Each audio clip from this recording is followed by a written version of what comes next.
Halo semuanya, apa kabar kalian semua? Semoga kita semua dalam keadaan sehat walafiat. Amin. Kali ini Mimin akan menceritakan drama Thailand yang berjudul My Secret Bride. Ini drama yang penuh dengan komedi dan tidak membosankan. Dan langsung kita check it out. Di awal film memperlihatkan tim polisi yang dipimpin oleh Danurut, seorang deputi polisi yang baru dipindahkan ke kantor polisi mereka, tengah bersiap untuk membekuk jaringan perdagangan obat terlarang. Menurut informasi yang mereka terima, biasanya para pengedar itu bisa mendapatkan keuntungan 20 juta baht di tempat itu. Kabarnya kasus ini berhubungan dengan jaringan King Drag Kunwei 20 tahun yang lalu. Rombongan polisi pun segera berangkat ke tempat target mereka. Di sebuah kompleks perkampungan, Suam sedang BAB sambil meremelek tertarik akan menikmati kegiatannya itu. Sampai saat ini ibunya ngomel-ngomel meneriakinya dan menyuruhnya untuk segera keluar dari sana. Ibunya sampai heran kenapa sih Suam suka banget ngetem di toilet. Suam mengklaim kalau dia iri sama kotoran yang tahu dari mana dia berasal. Sementara dirinya bahkan tidak tahu dari mana dia berasal. Kau berasal dariku, kau pikir kau istimewa banget sampai aku harus mengadopsimu begitu? Mimpi. Kesal ibu sambil menyodok dahinya. Aku percaya aku berasal dari ibu, tapi kalau suami ibu aku tidak yakin. Sepertinya berkaitan dengan ayahnya yang tidak baik. Ibu kesal mengingatkan Suam bahwa suaminya adalah ayah Suam. Sudahlah, jangan membantah terus. Ibu langsung memerintahkannya untuk segera melayani para pelanggan mereka. Suam sinis, pelanggan apa? Mereka tuh penjudi. Ibu sontak kesal dan mengejarnya. Dan terpaksalah Suam akhirnya harus jadi satpam di depan sebuah tulisan yang ditutup kain hitam dan diberi nama bahwa itu adalah daerah konstruksi, padahal di dalamnya sebenarnya tempat para ibu-ibu kompleks lagi main judi. Tak lama kemudian temannya Suam datang dan menemukan Suam menjaga tempat sambil mengerjakan PR-nya. Jelas Suam sedang belajar dengan tekun biar bisa keluar dari daerah ini. Tapi baru juga serius, tiba-tiba saja pret. Suam sontak lari lagi ke toilet dengan meninggalkan jejak bau busuk yang membuat teman-temannya kabur, dan jadilah tempat itu tidak ada penjaganya. Tim polisi akhirnya tiba, mereka langsung menyerbu masuk ke tempat itu sambil menodongkan senjata. Tapi mereka malah melongo, bingung menemukan tempat itu hanya tempat para ibu-ibu lagi main gaple. Lucunya, para ibu-ibu itu tidak ada satupun yang menyadari kehadiran para polisi. Sampai saat seorang wanita hamil menyadari pandangannya dan langsung syok melihat suaminya yang ternyata salah satu dari polisi itu. Kontan saja para ibu-ibu itu langsung berhamburan dengan heboh berusaha kabur dengan berbagai macam cara aneh-aneh bin lucu. Para polisinya juga lucu, nangkap ibu-ibu aja kayak nangkap ayam kabur. Seorang nenek bahkan berhasil mengelabui para polisi dengan pura-pura jadi penjual kue dan tak ada kecurigaan. Si nenek pun sukses melenggang bebas. Sayangnya beberapa ibu-ibu lainnya gagal, termasuk ibunya Suam. Sedangkan Suam yang lagi asik di toilet baru mendengar suara ribut-ribut itu dan langsung panik. Dia berusaha kabur diam-diam dengan memakai topi bercadar, tapi malah dihadang sama Danurut pakai pintu mobil.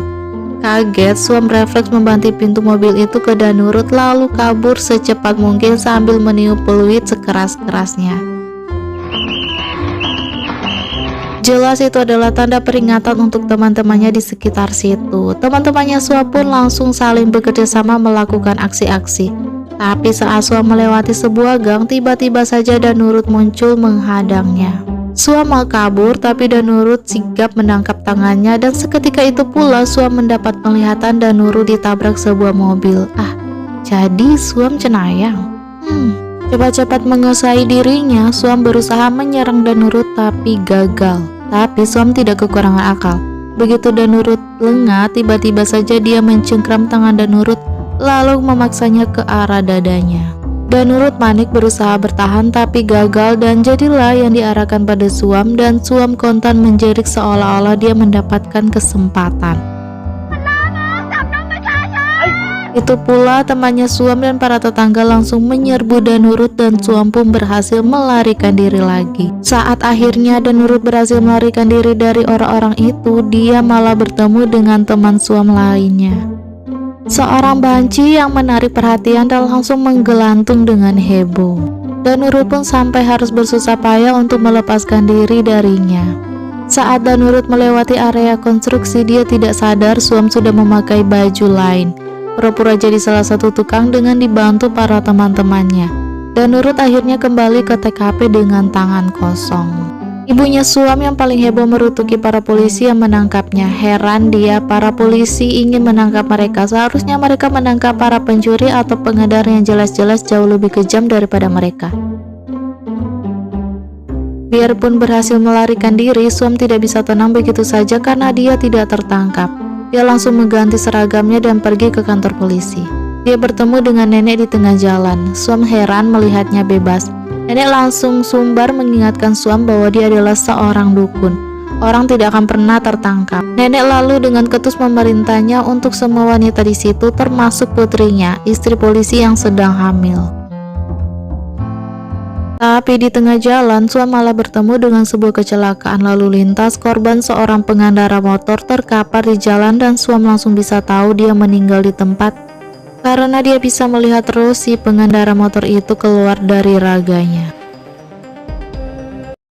Kemudian begitu kembali ke kantor polisi, Danurut atau Ruth sontak diomeli habis-habisan oleh atasannya karena cuma menangkap sekumpulan ibu-ibu penjudi. Ruth berusaha membela diri karena informasi yang didapatnya jelas-jelas tentang bandar narkoba, tapi pembelaannya itu malah membuatnya diketawain beberapa anak buahnya. Parahnya lagi, saat dia kembali ke ruangannya, dia mendengar semua anak buahnya terang-terangan mengejaknya karena percaya-percaya saja dengan informasi yang gak jelas. Ruth jelas kesal dengan situasi ini. Saat dia menyalakan TV, dia malah melihat bintang tamu yang diundang dalam acara talk show itu adalah Direk Sangkapat, mantan polisi yang dulunya berhasil menangkap geng Kunderang Kuei. Dia juga pamannya Ruth dan terang saja hubungan mereka langsung jadi sorotan. Kabarnya, Direk mengundurkan diri untuk memberi kesempatan bagi Danurut. Direk menyangkalnya, tapi Ruth jelas tak senang dengan hal itu. Tak lama kemudian, Suam akhirnya tiba di kantor polisi dan mendapati tempat itu ribut bukan main gara-gara perseteruan antara para polisi dan para ibu-ibu. Suam sampai harus berteriak untuk menarik perhatian semua orang. Dia datang untuk membebaskan ibu dan para bibi-bibinya. Walaupun tadi Suam menggunakan cadar di wajahnya, tapi Ruth langsung familiar dengan wajahnya dan semakin yakin saat ibunya Suam memanggil namanya. Berusaha agar tidak terlihat mencurigakan, Suam langsung nyerocos panjang lebar berusaha membujuk Pak Polisi untuk membebaskan ibunya dan para wanita lainnya. Dan kontan membuat suasana jadi makin ribut bukan main. Beberapa saat kemudian, Suam akhirnya berhasil juga membebaskan para wanita itu. Ibu menyuruh Suam untuk pulang ke rumah malam ini, tapi jelas dia tidak mau karena tidak ingin bertemu suami ibunya. Ibu langsung kesal mengingatkan Suam bahwa suaminya adalah ayahnya Suam, lalu mengajak teman-temannya pergi duluan meninggalkan Suam. Tepat saat itu juga Suam melihat polisi kenalannya yaitu Padet, tapi Suam seenaknya saja memanggilnya sebagai Sarah yang merupakan kependekan dari Sarawat atau inspektur. Dari percakapan mereka ternyata Suam ini langganan kantor polisi mereka. Baru juga beberapa hari yang lalu Suam datang ke kantor polisi ini, sekarang dia datang lagi.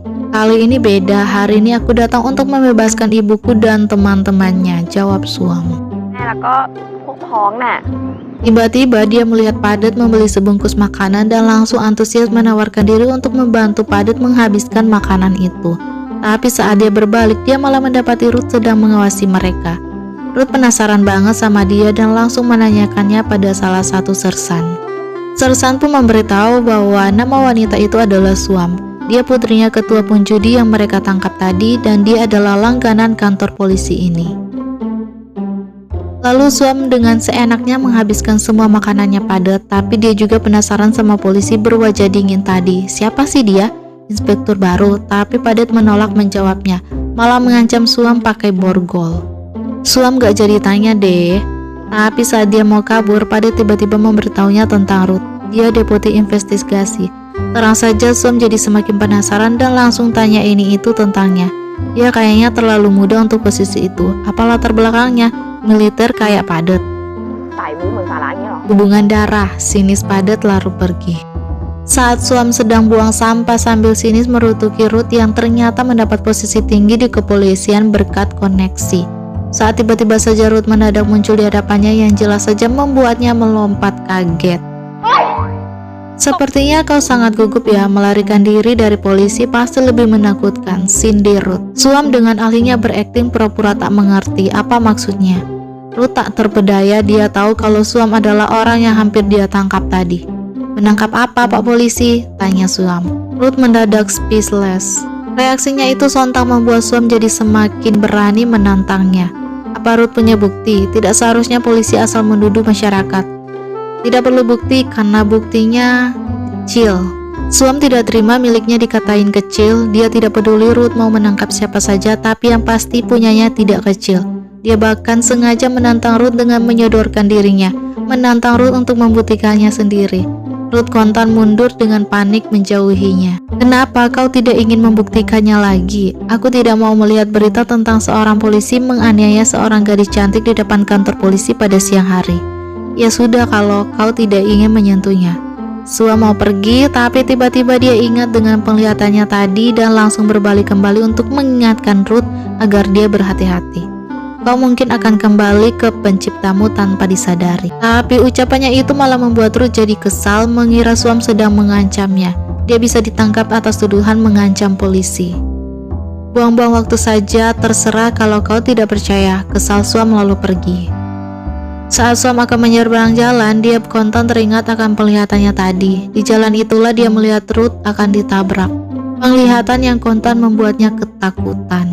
Saat kembali ke kamar kosnya, Suam menceritakan itu pada temannya yaitu Bu. Bu penasaran apakah Ruth akan mati. Suam tidak tahu, dia hanya mendapat penglihatan akan Ruth hendak ditabrak mobil, tapi entah apakah dia mati atau selamat. Kantor polisi, Ruth memanggil Padet ke ruangannya untuk memperingatkannya agar dia tidak terlalu dekat dengan Suam. Tidak seharusnya Padet bersikap terlalu ramah pada seorang terdakwa yang sering keluar masuk kantor polisi mereka ini. Itu tidak pantas.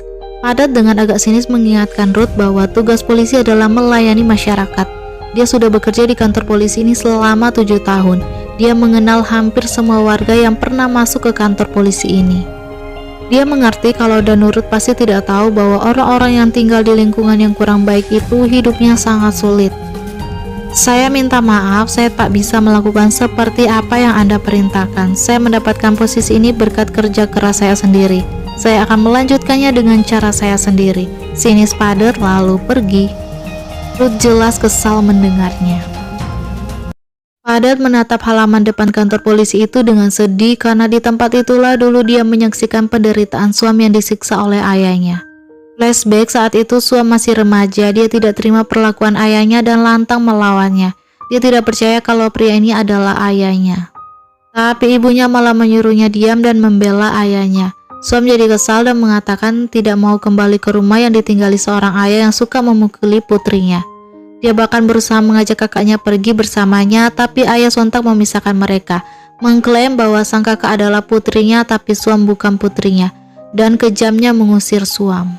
Parahnya lagi, ibu yang ketakutan pada ayah juga langsung mengusir Suam. Ayah bahkan langsung melayangkan tangan mau menggampar Suam lagi, tapi untunglah Padet muncul dan sigap memelintir tangan ayah dan mengancam akan memenjarakan ayah selama beberapa hari jika dia nekat menyakiti putrinya. Kesal, ayah akhirnya pergi dengan membawa putri tertuanya dan ibunya pun lebih memilih ikut ayah pulang dan meninggalkan Suam. Padet benar-benar prihatin.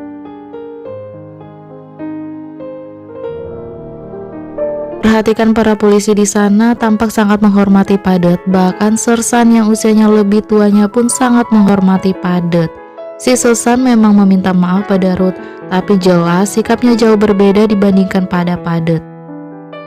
Saat Ruth pulang, tak lama kemudian dia mendapati Direk dan putrinya bernama Da sedang mendiskusikan persiapan pernikahannya Da. Direk dengan senang hati menawarkan bantuan agar Ruth bisa cepat naik pangkat. Tapi Ruth dengan sopan menegaskan kalau dia ingin melakukannya secara bertahap. Kunda dengan cepat menyela mereka dan meminta bantuan Ruth untuk memilihkan gaun pengantinnya. Ruth menyuruhnya untuk bertanya langsung pada calon pengantinnya saja, tapi Da malah kesal. Dia bahkan tidak tahu di mana tunangannya itu berada sekarang ini. Telepon juga tidak dijawab. Mengalihkan topik, Derek tanya kapan Ruth akan pindah. Da tak senang dan tak setuju dengan itu. Kenapa sih Ruth ingin pindah? Karena rumah itu lebih dekat dengan tempat kerja, jawab Ruth. Lalu bagaimana denganku? Ruth sudah tak mengkhawatirkanku lagi ya? Ruth meyakinkan kalau dia akan sering-sering berkunjung, tapi dia rasa dia tidak akan diperlukan lagi setelah Da menikah nantinya. Namun entah kenapa Da tampak gelisah dan kesal. Ruth heran apa persiapan pernikahannya belum selesai. Da mengaku sudah semuanya, masalahnya adalah pengantin prianya. Dia baru tahu kalau Ai, calon suaminya itu, peduli dengan gadis lain. Ruth penasaran bagaimana Da bisa mengetahuinya. Siapa yang bilang? Apa orang itu bisa dipercaya? Tentu saja Da mengaku kalau dia menyuruh orang membuntuti Ai. Lalu apa yang akan kamu lakukan? Apa kau masih ingin menikahinya? Tentu saja aku akan menikah, aku harus tetap menikah apapun yang terjadi. Sebenarnya Ada juga menyadari pernikahan ini adalah pernikahan tanpa cinta, tapi Ai adalah pria yang paling cocok untuknya. Dia sudah membuat pilihan. Jadi itu artinya kau akan menerima dia bersama wanita lain? Tentu saja tidak, Ai miliknya seorang. Da tidak akan pernah mau berbagi suami dengan si cewek miskin itu. Karena itulah dia ingin Ruth membantunya. Rumah cewek itu berada di perkampungan kumuh dekat kantor polisinya Ruth. Bantulah dia menangani cewek itu. Ruth menolaknya, dia tidak bisa menggunakan profesinya untuk menangani masalah seperti itu. Da ngotot memaksa Ruth untuk melakukannya. Dia sudah menyelidiki semuanya, tuh cewek bukan orang baik, dia cewek nakal, miskin dan bisa melakukan apapun meski melanggar hukum, termasuk menjadi simpanannya Ai. Ruth penasaran siapa nama wanita itu. Da memberitahu bahwa namanya adalah Suam, jelek banget namanya. Namanya saja jelek dan menjijikan, kepribadiannya mungkin jauh lebih buruk. Da tidak mau tahu, pokoknya Ruth harus membantunya, terserah dengan cara apa saja. Ruth mulai menyadari Da bukan lagi meminta bantuannya, melainkan memerintahnya. Baiklah, Ruth akan membantunya karena keluarganya Da sudah sangat baik padanya. Ruth, aku tidak bermaksud begitu, aku hanya ingin kau membantuku. Itu saja, tolong ya, pinta Da. Di sisi lain, demi menyambung hidup, Suam bekerja sebagai pencuci piring di sebuah kedai makan. Tepat saat itu juga Ai tiba di sana untuk menemui Suam. Apa mereka mantan pacar? Ai menjelaskan pada Suam bahwa pernikahannya ini hanya untuk memenuhi tugasnya. Pernikahan ini sudah diatur oleh para tetua. Pihak keluarga wanita memiliki kekuatan dan status. Pernikahan mereka bisa menjamin bisnis keluarganya Ai. Kenapa juga kau memberitahuku, ucap Suam.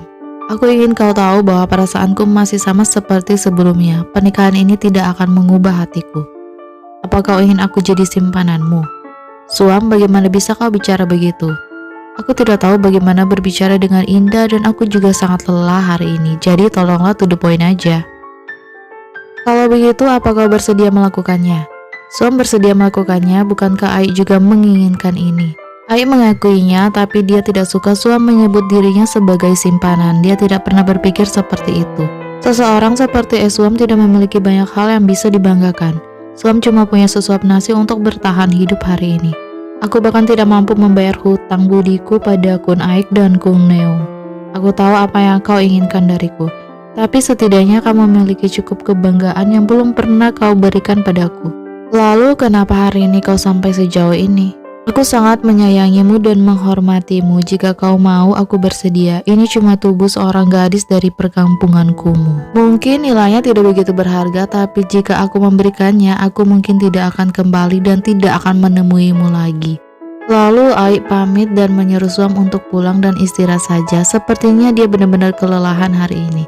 Dia langsung menggenggam tangan Suam dan meyakinkan Suam bahwa satu-satunya yang dia ingin hanyalah melihat Suam hidup dengan nyaman. Tapi Suam dengan cepat menarik batas di antara mereka dengan berterima kasih atas jasa dan kebaikan Aik padanya. Dia bisa hidup seperti sekarang ini berkat kebaikan Aik dan dia tidak akan melupakan itu. Aik tak senang mendengarnya. Suam, tidak bisakah rasa terima kasihmu berubah menjadi cinta? Tapi alih-alih romantis, Suam malah merasa mau muntah mendengar kata-kata gombal itu. Heran dia, apa orang kaya suka mengucap hal-hal yang bikin orang mau muntah. Rasa terima kasih bagaimanapun aku membayarnya tidak akan pernah lunas. Suam sebel dan bersambung. Sampai jumpa di part selanjutnya. Bye-bye.